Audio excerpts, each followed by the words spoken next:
लालू प्रसाद यादव के बारे में हम बात कर लेते हैं। लालू प्रसाद यादव के बारे में भी आपने विस्तार से 2 चैप्टर तो लिखे ही है कि कैसे वो पटना में आते हैं, वेटनरी कॉलेज में उनकी ज़िंदगी शुरू होती है। एक तरह शहरी जो गांव में भी वो दबंग तरह कह सकते हैं उनको कि लोग मतलब वो भेदभाव था जाति को लेकर कि पढ़ने लिखने को लेकर, उससे लड़ते हुए वो पटना तक आते हैं, उनके रिश्तेदार उनको यहाँ ले आते हैं।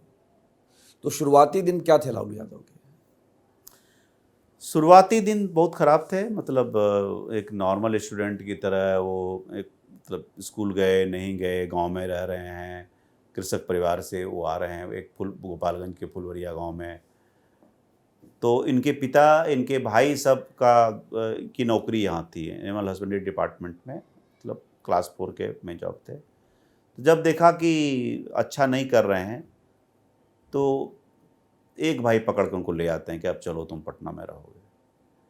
तो पटना में आते हैं तो ये इनको क्या था कि गांव में भी कुछ प्रैंक सब किया करते थे। तो इनको एक तरह से कहिए कि एक बोलने का उनको हुनर पता था कि भाई बोला कैसे, जब मंच पर कैसे बोला जाता था जी। उसी समय इनके जो पहले राजनीतिक गुरु थे वो लोहा सिंह नाटक था। अच्छा। रामेश्वर कश्यप का लोहा सिंह नाटक था, उसमें कैरेक्टर था लोहा सिंह। अच्छा। तो लोहा सिंह मतलब रेडियो ड्रामा था, तो उसके पूरे डायलॉग इनको याद थे कि एक खदेरन की मदर जब हम काबुल के मोर्चे पर थे तो लोहे के बंदूक से काट का संदूक तोड़ते थे। हाँ, ऐसे प्रकार का और डायलॉग थे। तो वो कहा जाता है कि मिलर स्कूल में गए तो उनका इंटरव्यू हुआ तो इन्होंने यही डायलॉग सुना दिया था, उसी डायलॉग से इम्प्रेस होकर के उनका एडमिशन हुआ। तो नरेंद्र सिंह जो नहीं रहे मंत्री, पूर्व मंत्री, उनके खास मित्र हुआ करते थे, वो जाते थे शुरुआत में, मतलब वो जैसे कि बोरा पर, आप जूट वाले बोरे पर बैठने वाले स्कूल पर गए। तो जहाँ भी गए उनको लीडरशिप क्वालिटी थी। अब वो कॉलेज जाते थे तो किस प्रकार पैदल नहीं जाया जाए, तो एक आदमी, एक कोई लड़का था तो उसको डरा के बोले कि तुम साइकिल से रोज हमको पहुंचाओगे नहीं तो पीटेंगे तुमको। तो वो साइकिल से रोज इनको पहुंचाता था बैठा करके। तो वो एक अलग मतलब एक उन्होंने स्टार्ट किया। तो यहाँ जब आते हैं तो बीच में उन्होंने कुछ प्रयास किया, ग्रेजुएशन सब किया। उसके बाद ऐसा नहीं है कि जब भी मूवमेंट निकलने के बाद इनको तुरंत ब्रेक मिल गया। बीच में थोड़ा बहुत जो एडहॉक नौकरी होती है एनिमल हस्बेंड्री में, किसी विभाग में उन्होंने नौकरी भी की थोड़े दिन के लिए। अच्छा। हाँ, और जब ये चुनाव जब होता है ना, जिसमें शिवानंद तिवारी इनको पॉलिटिक्स में लाए, 1969 में लालू जी पहली बार कोई एक लीड किए हैं प्रोटेस्ट को। शंकराचार्य ने, पूरी के शंकराचार्य ने कुछ बोल दिया था दलितों के अगेंस्ट में, तो उसी के अगेंस्ट में प्रोटेस्ट मार्च निकला था, उसको शिवानंद तिवारी लीड कर रहे थे। तो पहली बार वो जिंदाबाद का जो है, मुर्दाबाद के नारे जो है लालू प्रसाद उसमें लगाया। तो वो एक तरह से कहिए कि फर्स्ट पॉलिटिकल अखबार के दफ्तर में भी मोर्चा निकला, रैली निकली थी। अखबार के दफ्तर पे भी रैली निकली थी उस समय, शायद आपने कहा। हाँ, मैंने उस अखबार के दफ्तर पे, यस, हाँ, वो भी तो ये उन्होंने किया। तो एक तरह से कि शिवानंद तिवारी ने उनको कॉन्फिडेंस दिया। उनके पिताजी रामानंद तिवारी कर्पूरी ठाकुर के नंबर 2 थे, बड़े सोशलिस्ट नेता थे। तो शिवानंद तिवारी भी अपने किशन पटनायक से बहुत प्रभावित रहते थे। तो वो एक अलग प्रकार के SYS में जो यूथ विंग था सोशलिस्ट पार्टी का, संयुक्त सोशलिस्ट पार्टी का, उसके नेता थे। तो वो उन्होंने प्रोजेक्ट किया, वहाँ से उनको स्टूडेंट पॉलिटिक्स के बाद कॉन्फिडेंस आता है। और जब वहाँ 77 का चुनाव होता है तब जयप्रकाश नारायण उनको कहते हैं कि भाई तुम लड़ो छपरा से। तो 29 वर्ष की उम्र में वो MP बन जाते हैं। नहीं, तो आपने जैसे कहा रामानंद तिवारी ने ही शायद उनको यूनिवर्सिटी चुनाव के लिए स्पॉट किया था, मतलब जो स्पॉटिंग हुई थी उनकी कि इसमें नेता शिवानंद तिवारी ने, हाँ, उन्होंने स्पॉट किया था कि ये नेता बनने की इसमें। हाँ, वही मैं बोल रहा हूँ ना, उन्होंने तो 69 से ही किया स्पॉट। उसके बाद जो चुनाव जो लड़ा जाता है तो एक अशोक राजपथ में खड़े होकर बात कर रहे हैं, कोई चाय पी रहा है, तो कोई बोल रहा है कि भाई हम ये कैंडिडेट जीत जाएगा। तो ये खुन्नस में कहते हैं, लालू को प्रोजेक्ट करते हैं कि लालू प्रसाद को बोलते हैं कि ये लड़ेगा। तो उसमें से एक यादव समुदाय का ही कोई होता है, तो उसको शायद सीधे जाके लपड़ मार देते हैं। तो इनको डर जाता है कि वो तो अचानक बोला कि उसको जा करके, वो दबंग हुआ करता था दूसरा, तो आप पब्लिकली किसी को ये कर दीजिएगा तो आधिपत्य हो गया, ये कॉन्फिडेंस हुआ। बोला कि जो आदमी जिससे कि गले से आवाज़ नहीं निकलती थी वो जाके सीधे जाकर के अगले दिन किसी को लपड़ मार लेगा, तो नेता बनने की क्वालिटी तो थी। और उसके बाद जो आते थे यहाँ से वेटनरी कॉलेज में अपने चपरासी क्वार्टर से, तो रिक्शा पर बैठ के पान खाते हुए, रुकते हुए अपने अंदाज में वहाँ जो भाषण देते थे तो वो अपने अंदाज में भाषण देते थे, वो भाषण कोई देता नहीं था। कांग्रेस के नेता मुख्यमंत्री इतने प्रोटोकॉल से घिरे रहते थे, पहली बार लगा कि यार एक नया प्रकार का नेता आया है, तो वो स्टूडेंट पॉलिटिक्स से चमक गए। 77 में तो खैर वो एमपी ही बन गए। नहीं तो आपने एक बार कोई लिखा कि उन्होंने अपने ही मरने की अफवाह फैला दी थी, मतलब ये तो 74 के आंदोलन में पब्लिसिटी क्या हुआ था ये? 74 के आंदोलन में चली ना, गोली वोली चली 74 के 18 मार्च 1974 में, जब साइंस कॉलेज पटना से चलती है जेपी मूवमेंट।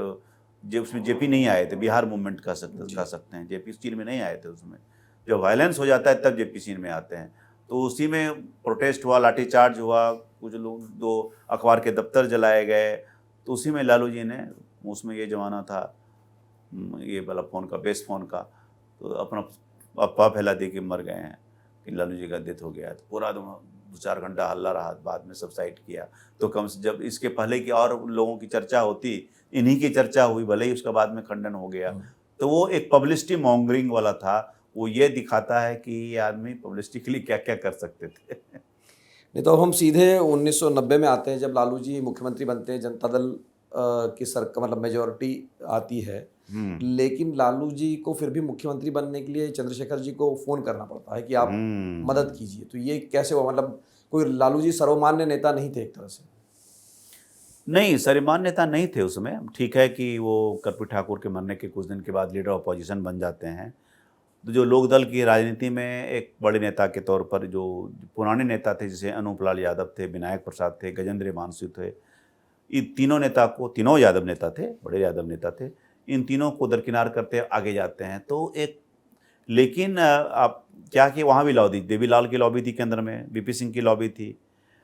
तो बीपी सिंह की पसंद थी, और चंद्रशेखर भी थे एक तरह, थर्ड तीसरा कौन। जी। तो बीपी सिंह को पसंद थे रामसुंदर दास, क्योंकि ऑलरेडी मुख्यमंत्री रह चुके थे। तो उनको लगा कि, और दलित समुदाय से आते हैं, तो उनको लगा कि भाई इन पर बैठ चूँकि इनको एडमिनिस्ट्रेशन का नॉलेज है। और लालू जी को सीरियस नेता नहीं मानते थे वो, कि ये सीरियस है नहीं, और जिस तरह से बोलते थे वो लगते भी नहीं थे कि वो सीरियस हैं।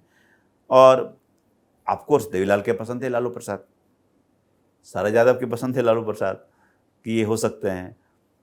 तब ये बात हो गई जबकि बीपी सिंह ने कहा कि रामसुंदर दास बनेंगे, तो कोई कंटेस्ट नहीं था, कोई प्राइम मिनिस्टर कह रहा है तो एमएलए कितना देगा, इनको विरोध होगा।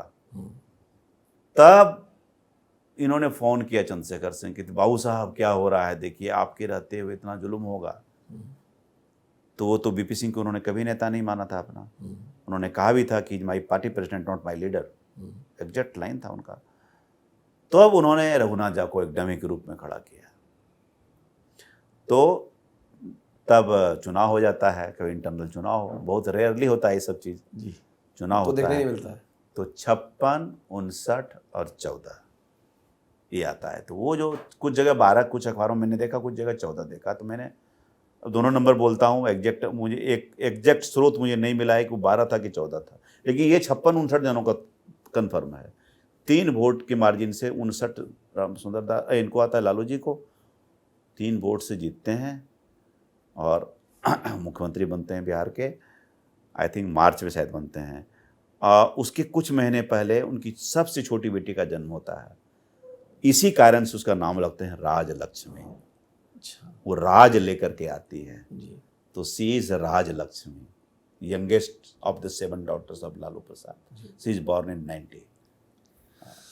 तो आपने किताब में लिखा है कि जब समस्तीपुर में लालकृष्ण आडवाणी को वो गिरफ्तार करने का आदेश दे रहे थे या मन बना रहे थे, तो गृह मंत्री थे मुफ्ती मोहम्मद सईद, और उन्होंने कहा कि ये क्यों कर रहे हो, उनको रोक रहे थे, डिस्करेज कर रहे थे कि ये सब चक्कर में मत पड़ो।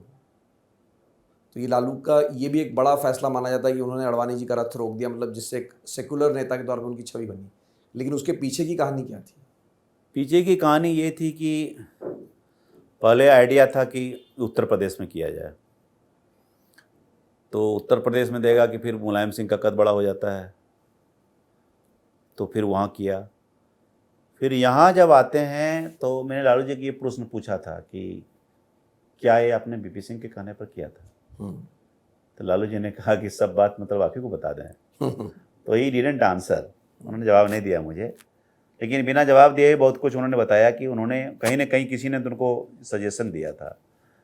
फिर बातचीत हुआ कि पटना में किया जाए, बोला ना पटना में नहीं किया जाए, गड़बड़ हो जाएगा, पावर सेंटर है, वायलेंस हो सकता है, सत्ता का केंद्र है। तब मन बनाया इन्होंने कि ऐसा करते हैं कि इनको गंगा पार होने देते हैं। अब देखिए जैसे गंगा पार करते हैं, ये मुझे बताया था कि डीएन गौतम को अभी रिटायर्ड हुए डीजीपी के रूप में 9 में उनको एक महत्वपूर्ण पद जिम्मेदारी दी गई थी। यहाँ प्रॉब्लम शुरू हो गया हाजीपुर में, और कुछ लोग उनके नेता सब प्रोटेस्ट करना ब्रिज पर, महात्मा गांधी ब्रिज पर प्रोटेस्ट करना शुरू किया उस रास्ते में। तो वहीं से एक अंदेशा हो गया शुरू कि अब पॉलिटिकल इंगेजमेंट शुरू हो गया है, इसमें पॉलिटिकल एलिमेंट आना शुरू हो गया। पटना तक नहीं था, ये पूर्वाभ्यास था। लेकिन उन्होंने कहा कि नहीं अब निकलने देते हैं, थोड़ा सा करके छोड़ देना। थोड़ा सा किया, उसके बाद निकलने दिया, और पूरा दिन भर तक मतलब किसी को ये नहीं था, आइडिया नहीं था। सारी तैयारी रात में हुई, उनको सेटल करने दिया गेस्ट हाउस में। I think R K. सिंह जो बाद में मंत्री बने, आर.के. सिंह थे उसमें रोल में, एक और अधिकारी थे। लेकिन जो जाते हैं इनको बोलने के लिए कि यू आर अंडर अरेस्ट, वो आर.के. सिंह बोलते हैं जाकर के कि सर आपकी गिरफ्तारी है। तो वो ये कहते हैं कि हमको थोड़ा सा समय दीजिए, थोड़ा सा घर बात करने दीजिए। तो वो जा करके शायद वो अपनी पत्नी को फ़ोन लगा के पत्नी से बात करते हैं, और फिर वहाँ से रातों रात उनको शायद उठा करके पूरा घेर लिया जाता है चारों तरफ से, रात में आई थिंक 4 बजे के आसपास। तो फिर वहाँ से उठा के वो झारखंड का वो मसान जोर है, उस बिहार का ही पार्ट था, वहाँ उसको ले जाता है। और लालू जी फिर बाद में मिलने जाते हैं, मिलने जा कर के बेटी से बात करवाते हैं। That is the human side कि भाई जो हमको करना था एज ए नेता मैंने कर लिया, आपसे मुझे कोई व्यक्तिगत खुन्नस रंजिश नहीं है। अब पूरा इंस्ट्रक्शन देते हैं कि इनके जो दवाई लेते हैं, जो खाना पीना जो भी है, उसमें कोई तरह का कोई शिकायत नहीं आनी चाहिए। परिवार से जब बात करना चाहें तो जो एक मतलब एक जो अलाउड है जिसमें, उस हिसाब से इनको बात करवाया जाए, जो मिलने चाहे मुलाकाती का। तो वो सब उन्होंने किया। लेकिन मैंने उसका टेक अवे ये दिया कि उन्होंने वो रथ तो रोक लिया, आडवाणी का रथ तो रोक लिया, लेकिन अपने खुद सेकुलरिज्म के रथ पर चढ़ गए।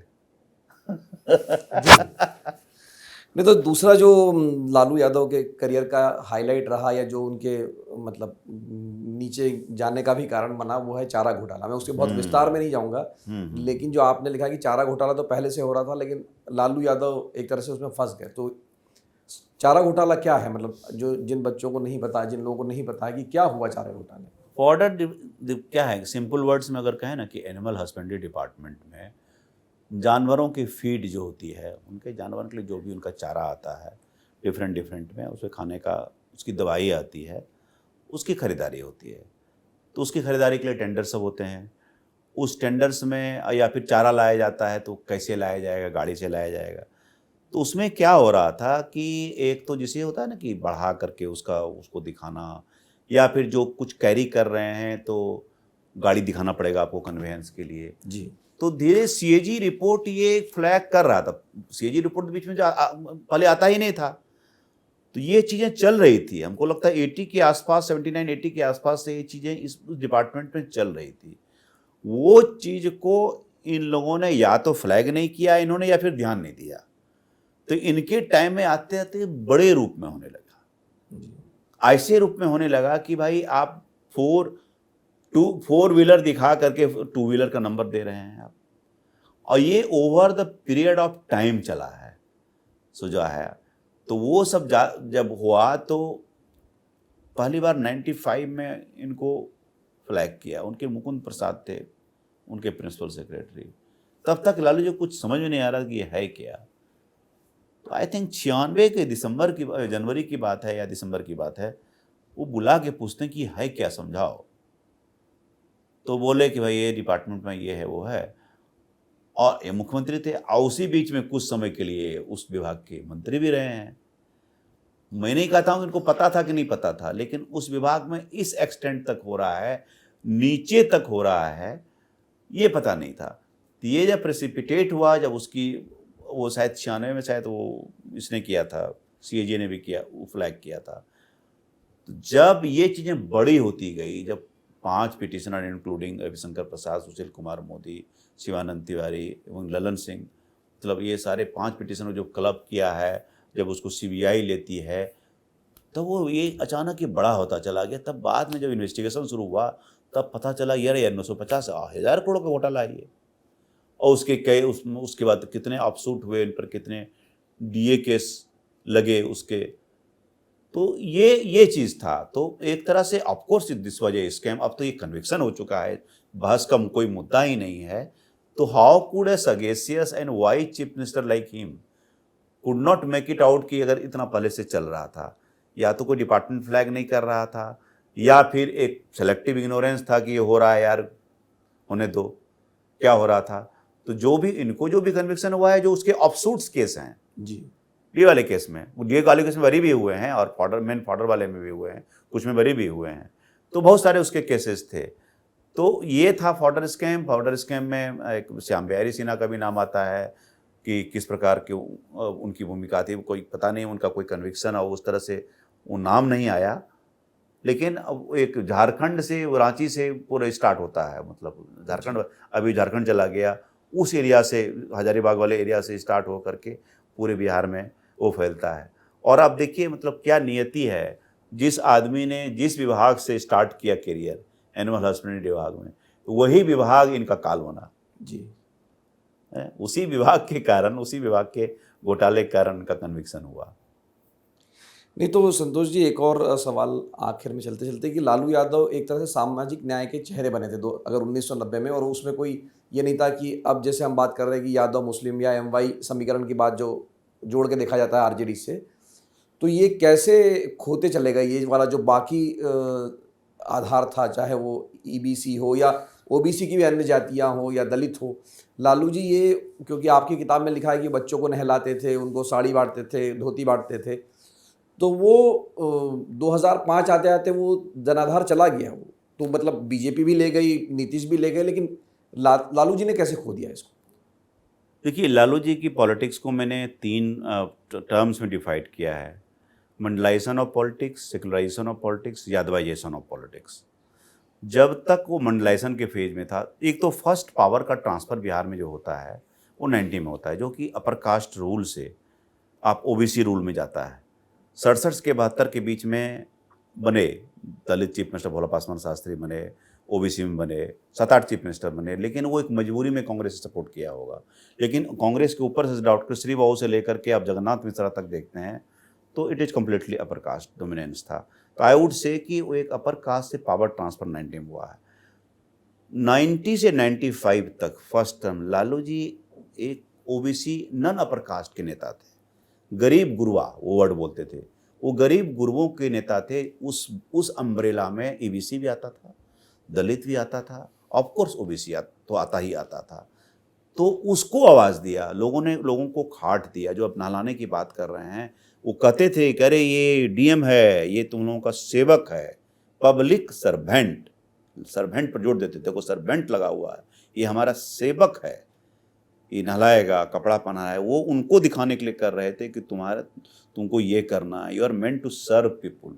वो पहले व्यक्ति थे जिन्होंने मुख्यमंत्री की कुर्सी को बीच सड़क पर लाया, अन्य मार्ग से खींचकर मुख्यमंत्री निवास से, प्रोटोकॉल को रिलैक्स किया। एक वाकया सुनाया था DN गौतम ने कि एक बार रोहतास से कहीं आ रहे थे, अचानक झोपड़ी ओपड़ी दिखा, रुको रुको गाड़ी, कहीं रुका। मुख्यमंत्री का प्रोटोकॉल होता है, कहीं जाता है पहले से जगह को चेक होता है, सैनिटाइज किया जाता है, सिक्योरिटी का ड्रिल होता है जी।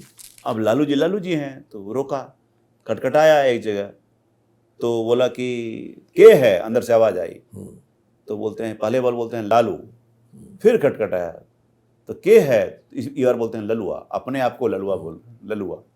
वो खोला, अरे लालू भैया, तो अब गले मिल जाते हैं उससे। तो वो तो 3 जनरेशन तक सुनाएगा ना अपनी कहानी। एक मणिकांत ठाकुर BBC में पहले थे, वो सुनाया, उन्होंने एक वाकया सुनाया था, किस प्रकार वो गए थे खिलाड़ी, इसका रांची के पास है, वहाँ जाकर के कहीं उनको खाने पीने का कोई दिक्कत हो गया, अचानक गाड़ी रोके और एक गरीब के यहाँ से जोड़कर अचार और रोटी मांग के खाए। बाद में बोले देखो ना, अभी हमारा पक्का वोटर बन गया। सुनाएगा सबको कहानी कि लालू जी हमारे यहाँ आए थे। तो वो जो 5 बरस का फेज था ना, कि रियली मेंट एम्पावरमेंट, लोगों को वॉइस दिया। थाने में लोगों ने, ओबीसी लोगों ने कुर्सी पकड़ना शुरू, बेंच पर बैठना शुरू किया, जो कि नीचे हॉन्चिस पे बैठते थे, कुर्सी पे बैठना शुरू किया, बेंच पे बैठना शुरू किया, असर्ट करना शुरू किया। मंडलाइजेशन का फेज था। सेकुलराइजेशन के फेज में इन्होंने अपना मुस्लिम वोट्स को कंसोलिडेट किया, जो कि मुस्लिम पावर ट्रांसफ़र कांग्रेस से होकर के पूरा शिफ्ट कर जाता है भागलपुर राइट्स के पोस्ट जो है कि हमारा नेता आ गया, लालू आ गया। तो वो सेकुलराइजेशन का फेज था, वहाँ तक भी ठीक है। लेकिन 95 से 2000 का जो फेज है वो यादवाइजेशन का फेज है। यादव का एसर्शन ज़्यादा हो गया उनके पार्टी में, और जो कास्ट थे वो एलिनेट करने लगे अपने आप को, खास करके एबीसी, उनके साथ कन्फ्रंटेशन होने लगा कि इनकी सरकार है। वो ये पढ़ नहीं पाए।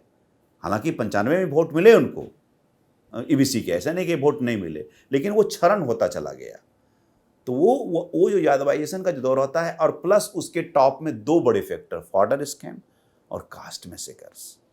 कास्ट मैसेकर्स का चलन जो अर्ली 90s से शुरू होता है, करीब 375-76 लोग मारे गए करीब, मतलब 1-1.5 दर्जन कास्ट मैसेकर्स में, अगर 2000 तक का कट ऑफ टाइम लेते हैं। तो इतना कास्ट मैसेकर जो कि प्रोनाउंस हो गया, बैकवर्ड फॉरवर्ड डिवाइड हो गया। तो वो ये चीज़ें, द गवर्नेंस डेफिसिट, फिर गवर्नेंस में उन्होंने उतना ध्यान नहीं दिया जो 5 साल में ध्यान दिया था। ठीक है, चरवाहा विद्यालय, पहलवान विद्यालय, प्रौढ़ शिक्षा के, आउट ऑफ स्कूल चिल्ड्रन के अच्छे कंसेप्ट थे, लेकिन कोई बजट नहीं था, एक स्लोगन होकर के रह गया। नारा बहुत अच्छा था, वो उनका वो सब कुछ था। लेकिन ये तक 2000 तक आते आते क्या हुआ ना, कि जो जहाँ से उन्होंने स्टार्ट किया था, वो एमवाई, उनको लगा कि एमवाई पॉलिटिक्स से ही काम चल जाएगा। वहाँ वो गलत थे। वहाँ नीतीश कुमार जब इनके साथ आते हैं तो वो एक कॉम्बिनेशन एक बनना शुरू हो जाता है, जो बनने में 2005 साल और लग गया, जो कि 2000 से 5 कांग्रेस से समर्थित सरकार लेकर के वो चला लेते हैं सरकार को। तो मुझे लगता हूँ कि उस फेज में 2000 तक में आई थिंक वो जो उनका इकबाल था, वो जो हनक था, वो छीन हो जाता है, और कहीं न कहीं ही was relegated as a Yadav leader, जो कि उनकी politics, plus the loss of governance deficit, caste massacres, fodder scam की बदनामी, ये सब मिल करके, और plus the concurrent rise of Nitish Kumar as leader, concurrent rise of BJP NDA as a political force, ये सब मिल करके फिर लालू जी का। तो संतोष जी, एक और बात जो लालू जी के खिलाफ में कही जाती है, बल्कि अभी भी बीजेपी या जेडीयू जंगल राज, नीतीश जी जिसे बार बार कहते हैं, याद है ना तुमको 2005 से पहले, तो ये जंगल राज ये कहाँ से चिपक गया? ये मतलब क्या जंगल राज के मायने हैं? ये कोर्ट का एक ऑब्जर्वेशन था, उस कोर्ट के ऑब्जर्वेशन से ही आया। फर्स्ट बार हाई कोर्ट ने एक निर्णय में, किसी केस एग्जैक्टली याद नहीं है, एक केस के निर्णय में ये ऑब्जर्वेशन दिया था, वहाँ से अपोजिशन इसको पिक करती है।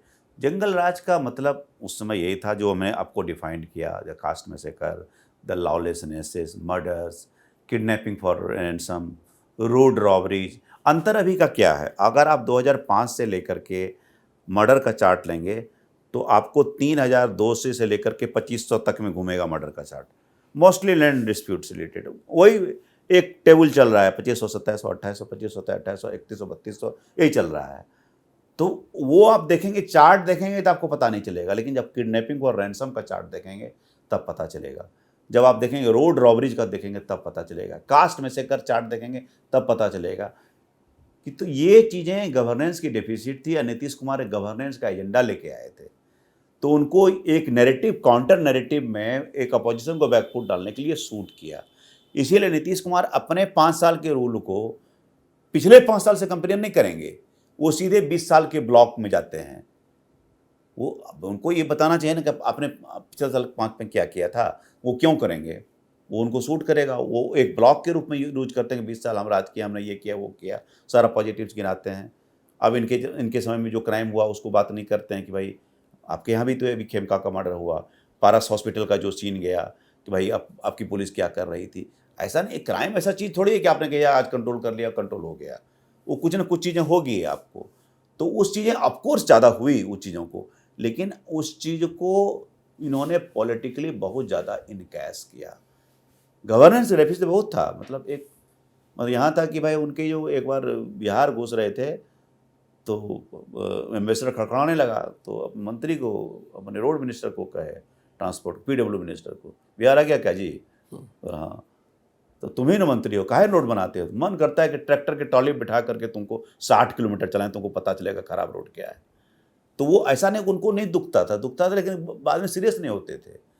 तो जो भी DN गौतम बताए कि पीछे जो उनके साथ बहुत क्लोजली काम किए, कि 5 वर्ष तक बड़े सीरियस थे, लेकिन बाद में किसी ने पढ़ा दिया, सर ये सब क्या करना है, आपका MOI है ना, यही जिता देगा आपको। वो जो MOI को घुट्टी पिलाया ना, कहीं की something weight to caste calculation, the social combination went to his head, और उसके बाद चीज़ें उनके आउट ऑफ कंट्रोल होती चली गई।